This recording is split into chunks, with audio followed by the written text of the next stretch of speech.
নাই, দাঁত আছে দেখেন। বেদির লোকে দিছিলি বেদিটা পুরো আমার এই যে দেখেন সাপের দাঁত, দাঁত দেখাইছিলি সাপের দাঁত।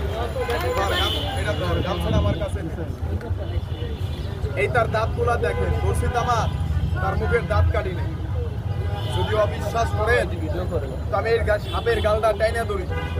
আপনার একজন আইসা এটার মুখে আঙ্গুল ঢুকে দেখেন, দাঁত কাটি নেই। কেন? এটার মুখে বিষ নাই।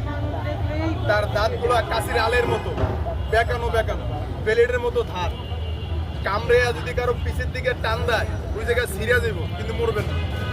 এই যে আমি আপনাকে দেখাই, তাহলে আপনারা যারা একটু দেখবেন, আমরা যে বাইকটা আপনারা কি ঘৃণা করেন? সবাই ঘৃণা করেন না না। তাহলে আপনারা যারা একটু দেখবেন সবাই একটু জায়গার মধ্যে পাড়া দেন, বাইরে জায়গায় চাপ দেন, আমি দেখাই আপনি আসেন না দাদা। এই দাদা আমার কাছে না, ওই দাগের কাছে দাঁড়ান। ও না না না না, আজকে দেখবো দাঁত একটু আগান। ও বড় ভাই আগান, এই তো হইছে ঠিক আছে তো। এই যে কাকা আতাতি ভালো না। এই যে দেহের আতার জায়গায় আতায়েন, এই যে দেহেন আগে আগে দেখ গেল।